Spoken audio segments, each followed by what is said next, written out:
ನೀವು ಒಂದ್ ಕಡೆ ಹೇಳಿದ್ರೆ ನಾನು ಇನ್ಮೇಲೆ ಫುಲ್ ಟೈಮ್ ರಾಜಕಾರಣಿ ಸಿನಿಮಾ ಮಾಡೋದಿಲ್ಲ, ತಂದೆಯವರು ಒಂದ್ ಅಧಿಕಾರದಲ್ಲಿದ್ರೆ ನೀವು ಕ್ಷೇತ್ರ ಕೂಡ ಜವಾಬ್ದಾರಿ ತಗೋತಾ ಇದ್ದೀರಾ? ಇದು ಒಂದು ನಾನು ಈ ವಿಷಯವಾಗಿ ಸ್ಪಷ್ಟನೆ ಕೊಡಬೇಕಾಗ್ತದಣ್ಣ. ಎಲ್ಲೋ ಒಂದ್ ಕಡೆ ನಾನು ಹೇಳಿದ ರೀತಿ ಮಿಸ್ಇಂಟರ್ಪ್ರಿಟೇಷನ್ ಆಯ್ತಾ ಅಥವಾ ಏನು ಅಂತಕ್ಕಂಥದ್ದು ಗೊತ್ತಿಲ್ಲ. ನಾನೇ ನೆನ್ನೆ ಮಾತನಾಡಿದ್ಮೇಲೆ ಕುತ್ಕೊಂಡು ಆಲೋಚನೆ ಮಾಡಿದೆ. ಕನ್ನಡ ಚಿತ್ರರಂಗ ನನಗೆ ವಿಶೇಷವಾಗಿ ಚಿತ್ರರಂಗದ ಕಲಾಭಿಮಾನಿಗಳು ಇವತ್ತು ಸಾರ್ವಜನಿಕ ಬದುಕಲ್ಲಿ ಇವತ್ತು ನಿಖಿಲ್ ಕುಮಾರಸ್ವಾಮಿ ಯಾರು ಅಂತಕ್ಕಂಥದ್ದು ಗುರುತಿಸಿರ್ತಕ್ಕಂಥದ್ದು ಒಬ್ಬ ನಟನಾಗಿ ಮೊದಲನೇದಾಗಿ.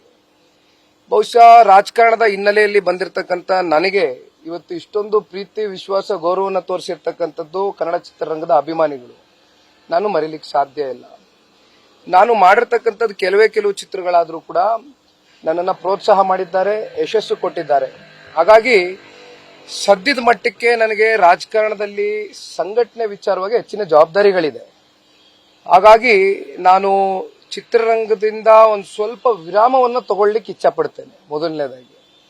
ಆದರೆ ಇವತ್ತು ನನಗೆ ಸಿನಿಮಾ ರಂಗ ನನಗೇನು ಕೊಟ್ಟಿದೆ ಅದು ಬಹುಶಃ ನಾನು ಮರೀಲಿಕ್ಕೆ ಸಾಧ್ಯ ಇಲ್ಲ. ಇವತ್ತು ನನಗೆ ಯಾವ ಹಳ್ಳಿಗೆ ಹೋದ್ರೂ ಅಷ್ಟೇ, ಎಲ್ಲೋದ್ರೂ ಅಷ್ಟೇ, ಇವತ್ತು ದೆಹಲಿಗೆ ಹೋದ್ರೂ ಅಷ್ಟೇ ಒಬ್ಬ ನಟ ಅಂತಕ್ಕಂಥದ್ದನ್ನ ಗುರುತಿಸ್ತಾರೆ. ಅದು ನನಗೆ ಬಹಳ ಹೆಮ್ಮೆ ಇದೆ. ಅದು ಸಿಕ್ಕಿರ್ತಕ್ಕಂಥದ್ದು ಕನ್ನಡಿಗರಿಂದ. ಹಾಗಾಗಿ ರಾಜಕಾರಣದಲ್ಲಿ ಹೆಚ್ಚಾದಂತ ಜವಾಬ್ದಾರಿಗಳಿದೆ, ನಿರೀಕ್ಷೆಗಳಿದೆ. ನಿರೀಕ್ಷೆಗೂ ಮೀರಿ ಕೆಲಸ ಮಾಡ್ತಕ್ಕಂಥದ್ದು, ಈ ಪಕ್ಷವನ್ನ ಕಟ್ತಕ್ಕಂಥ ಒಂದು ಜವಾಬ್ದಾರಿ ಇದೆ, ಜವಾಬ್ದಾರಿ ಕೊಟ್ಟಿದ್ದಾರೆ.